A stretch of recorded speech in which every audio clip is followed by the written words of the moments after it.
Pinas, una sa ating mga balita. Nakikipag-ugnayan na ang Department of Transportation o DOTR sa Land Transportation Office o LTO para kilalanin ang driver ng isang SUV na may plakang 7 na hindi otorisadong dumaan sa loob ng EDSA busway sa northbound lane ng Guadalupe Station. Bukod dito, nagatatangka pa umano itong managasa ng enforcer bago tuluyang tumakas. Ang buong detalye sa ulat ni Kyle Bulyas.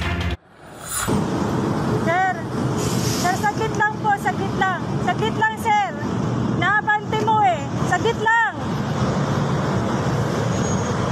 Isang sasakyang may protocol license plate na naman ang hindi otorisadong dumaan sa loob ng EDSA busway sa northbound lane ng Guadalupe Station kagabi. Sa video na inilabas ng Special Action and Intelligence Committee for Transportation o SAIC, makikitang nilapitan ng enforcer ang Cadillac Escalade na may plakang number 7 na para lamang sa mga senador upang hingin ng lisensya ng driver nito.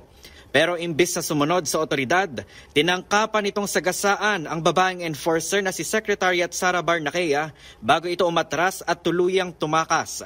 Sa programang Damdaming Bayan, sinabi ni Executive Assistant to Transportation Secretary Jonathan Hesmundo na nakikipag-ugnayan na sila sa Land Transportation Office para alamin ang pagkakakilanlan ng driver. Bukod dito, inaalam na rin nila kung sinong senador ang may-ari ng sasakyan at kung nakasakay ba ito noong mangyari ang insidente.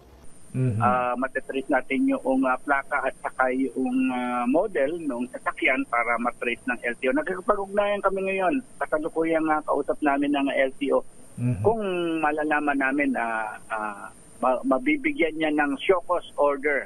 Opo. Para magpaliwanag sa LTO. Samantala, sa report naman ni RH28 Raymond Dadpaas, wala pa umano mga senador ang umaamin kung sino ang nagmamay-ari ng luxury car. Ayon sa MMDA, mahigpit na ipinagbabawal ang pagdaan sa EDSA busway at eksklusibo lamang ito para sa mga bus ng EDSA carousel, mga ambulansya, fire trucks, PNP vehicles at service vehicle na may proyekto sa busway. Bukod dito, ang tanging mga opisyal lamang ng pamahalaan na otorisadong dumaan dito ay ang convoy ng Presidente, Vice Presidente, Senate President, House Speaker at ang Chief Justice ng Korte Suprema. Para sa MBC TV Network News, ito si Kyle Bulyas, una sa Pilipinas, una sa Pilipino.